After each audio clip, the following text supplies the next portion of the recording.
Man, I fell down. Couldn't believe it until I stood up 10 toes behind Jesus. What's up, guys? Welcome back to another episode on 10 Toes Behind Jesus podcast. My name is Britley, and today we getting deep in there, okay? I'm single before 35. What am I doing wrong? Now, I understand this isn't really a thing like outside the Christian world, because nowadays people don't even want to get married. They don't care to get married, things like that. But however, we're talking about in the church, because you all know as Christians, we should not be fornicating, right. So if there's ever a time where two saved people are dating and they're not married in a year or a couple years, 3 years, it's kind of like, people kind of squint their eyes a little bit. But also on the other hand, it's some that aren't even dating at all, like myself. It's just a whole lot, and it's kind of like this unspoken saying that, if you're 40 or over 35 and you're still single, like, you're the problem. It's something you're doing wrong. It's something, this, that, the third. Honestly, if you're single before 30, it's kind of like, oh, why are you still single? Like, what is this? What is that? What is that? And it's always, you're doing something wrong, or there's something you're not doing, this, that, and the third. But a lot of times you can be doing everything right and it still not be the will of God for this to happen or this to take place. It all is just God's timing, because you see example after example in the Bible of people that were doing everything right. Job, everything right. Job did everything right, was doing everything right, and continued to do everything right. Joseph, he was just excited about his dream. He wanted to tell his siblings, innocent thing. Jesus, everything right. And just because you do everything right, that doesn't exempt you from going through. It doesn't exempt you from suffering. It doesn't exempt you from any of that. And it definitely doesn't, and you doing everything right definitely doesn't put you where you think you should be, or what you think you deserve. Because honestly, when we talk about deserving and what we deserve, we really deserve death. Okay, sorry, I'm about to go sidetrack. But what I want to talk about in this video is singleness, and it is talked about so much in small groups. It's talked about a lot, friend to friend, but it's not talked about a lot in the church walls. And I don't know why, but what I have come to learn is that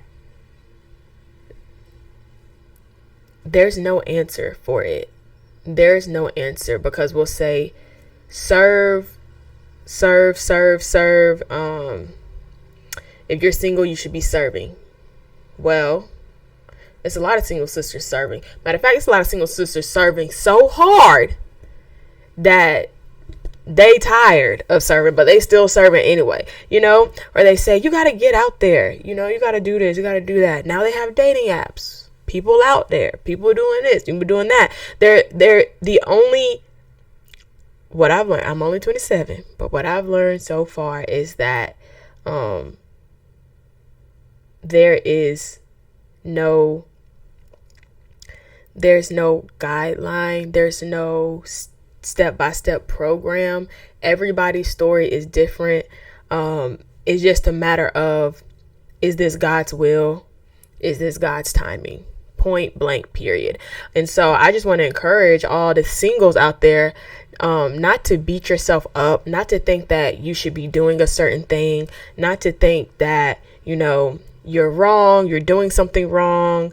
Don't feel bad about where you're at, because like it's very easy to get into that, and you're questioning like, okay, what am I doing wrong? What am I doing wrong? I know I've asked myself that a number of times, and I got to the point to where I realized it's just God's will and God's timing. And even though I know that, there are still times when I go down that path of like, is God not pleased with what I'm doing? Do I need to be doing something else? Am I this? Am I that? And then you go all the way down in there, and you just got to be careful, because if you meditate on that too long, the enemy will have you doing stuff crazy, drastically changing things, shifting, doing a whole lot. So whenever I start thinking that, and I get to going and like, well, maybe this, maybe that, maybe this, maybe that, I'm like, hold on, slow down. And I go back to the things God has told me, that God has called me to do, areas of my life, this and that. And I just go back to working on those things. Until I hear from God for another direction. Because when we start trying to guess and figure stuff out, it can be really, really, really, really dangerous. So I want to do this study with my friends, or even just solo. I really wanted to do it before now, because I got this thought, and I wanted to do a study of all the single people in the Bible, like before they got married. And because we know the story of Ruth, right? And I just want to know, like, did they desire marriage? Because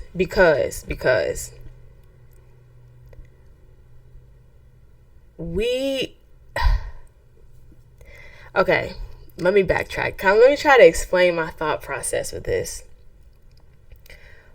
Someone said Paul and Silas were not asking God to break open the prison cells. They were just praying and worshiping God, and in the midst, the prison cell doors open. So I just wonder if we try our best as singles, to simply just serve and please God to the best of our abilities. What will happen? Because I find myself, whenever I do get those waves of like loneliness, and some people don't even want to say loneliness, because they're like, God, you can be lonely. Like, you really can. You're not alone, but you can feel loneliness. You can feel sadness concerning this. But I always try to shift my perspective to that, because at the end of the day,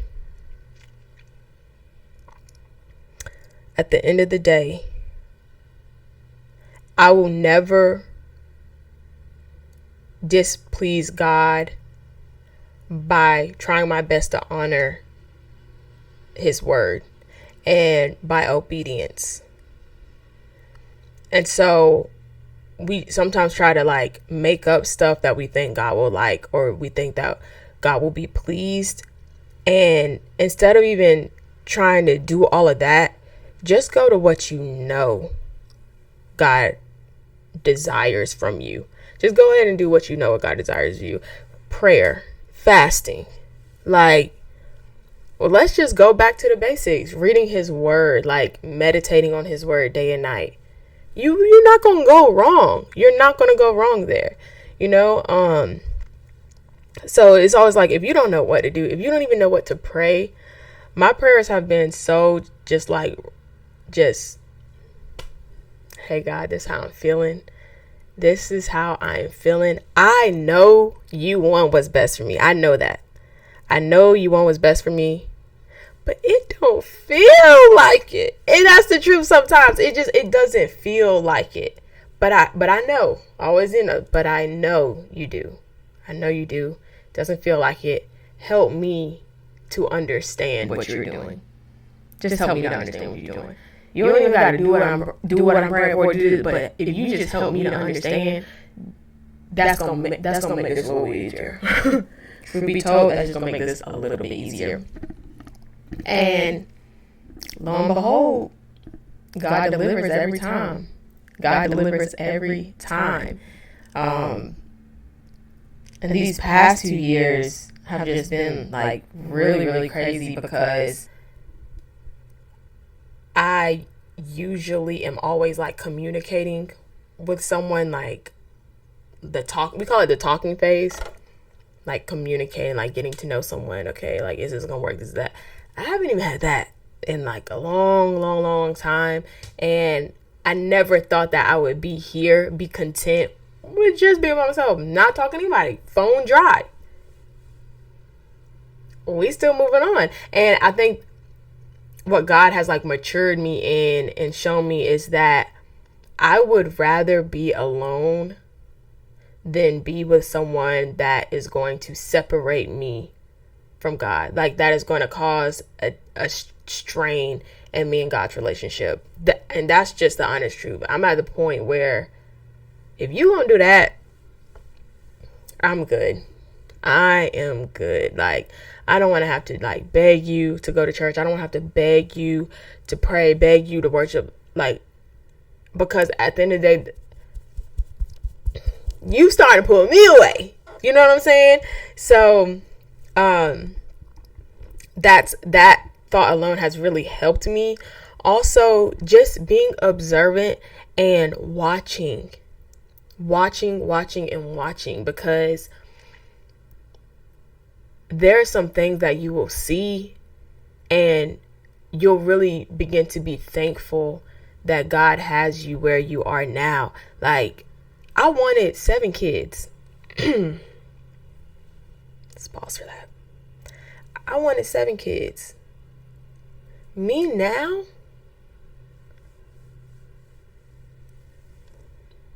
God, let your will be done. However it is, let your will be done. But I'm fine. You know, I'm just fine to get married. Okay. Like, that's so it's things like that. And I never thought that Brittley would be saying that. I mean, everybody knew I wanted 7 kids I don't even know how young I was, but that was 7. Like, you couldn't tell me otherwise. You couldn't tell me I wasn't going to be married by 22. I just knew it. My parents were high school sweethearts. I'm like, oh, that's going to be my story. I'm going to be married out the gate. And now I'm like, man, I don't even know if I'm built for this. Like, I don't know if I'm married. But motherhood, that's a whole nother thing.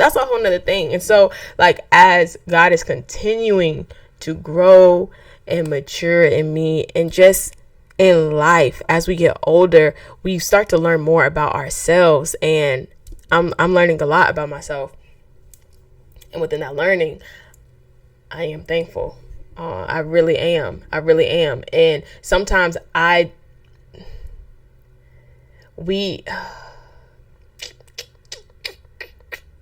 it took me a while. I'm not even going to say I'm just going to talk about myself. It took me a while to even say that I'm thankful for this waiting season, because I counted it as so many times as miserable. Like, this is a miserable season for me, like waiting. Talking to someone thinking it's going to work out. It doesn't work out. Talking to someone thinking it's God sent. This got to be God sent. This is everything I wanted. It doesn't work out. Going through that cycle over and over and over again, having hope fail. Like, I said, God, like, this is miserable. Like, I am not having a good time. I'm simply not.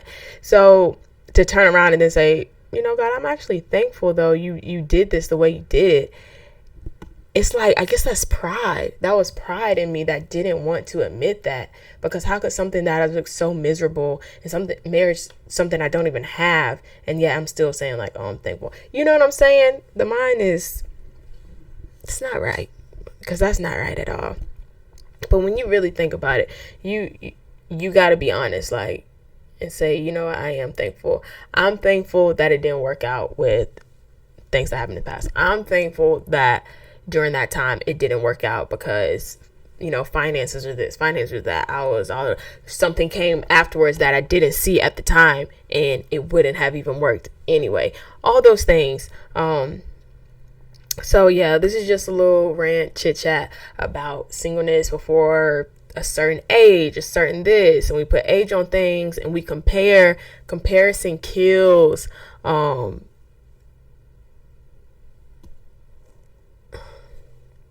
there's a post that says, be careful not to compare, or like don't compare, because you could be comparing where God has you to where the enemy has someone else.